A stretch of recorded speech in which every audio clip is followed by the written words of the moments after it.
I've lived in the Comox Valley for most of my life, and have been around our watersheds numerous times. I used to live beside a farm, and over time became curious as to what the impact that farming had on our streams. My mom and dad would always tell me of how important water was, and of the need to keep it clean.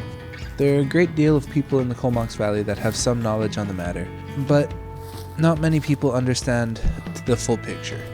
I made this video to satisfy my curiosity about the importance of protecting our local watershed.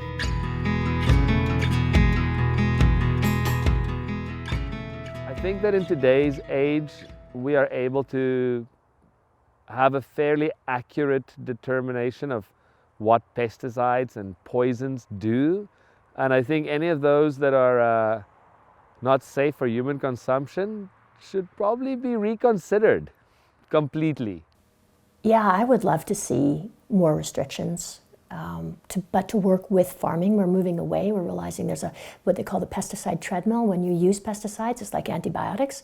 It comes at a price, and ultimately the plants and the insects adapt more quickly than we do, for example, or the animals that we feed this stuff to. They adapt and move on and become immune. And that's happened with pesticides as well.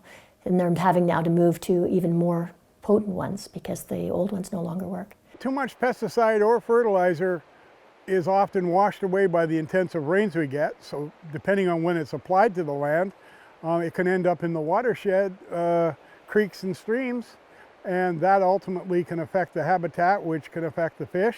We need to have our local governments do it more. I mean, they've done quite a good job so far, but I'd like to see more of the environmental farms movement where they educate farmers and move them away from pesticides.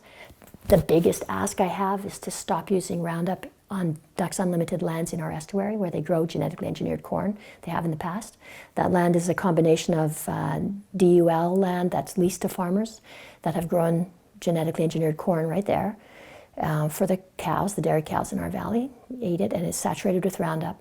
And there's a lot of information out now on the level of Roundup contamination. It's endemic. It's in our bodies, it's in the water, it's virtually everywhere they test. And they're finally starting to test in North America. And you can finally be tested here in Canada as well.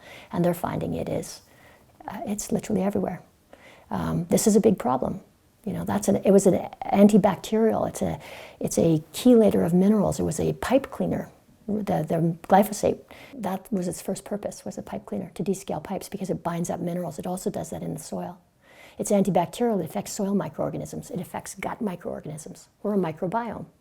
When we eat things saturated in Roundup, it changes our health and not for the better. I'm a big believer in more available biotechnologies or even just technologies that are like diatomaceous earth.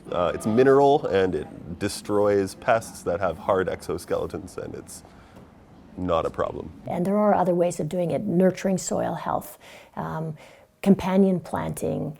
There are many alternative ways and a little more labor intensive, but we've got people. People need jobs. So I think it would be a good thing. The single biggest thing I'd like to see done in the Comox Valley as far as water safety and water treatment and water preservation is concerned is increased education. Making sure that people understand that our Courtenay Estuary, the Comox Estuary, is probably our most productive ecosystem in our entire environment that we live within here. And the more we can get people to understand the details around conserving, preserving, and being stewards of that watershed, the better we do. Certainly the boil water advisories indicate that the problem with sediment has increased vastly.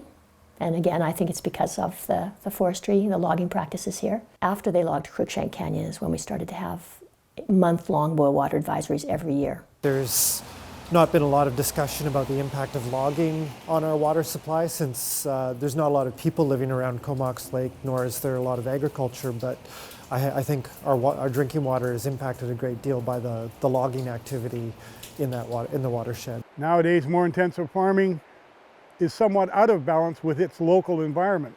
I would like to see them advocate to the province for stronger water protection and watershed protection, because everything, as you were saying earlier, is connected.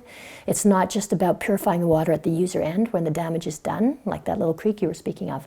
Once it's affected by logging and agricultural use and pesticide runoff from towns and cities that don't have bylaws, all the things that we have going into our water, including the drugs we take, which then go in and the water's returned to the system. We need to have stronger protections. Water is the next oil.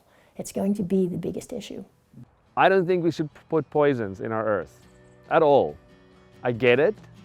We can get larger crops, we can get different results using pesticides, but I mean, I don't like the idea of poison in my food. Do you?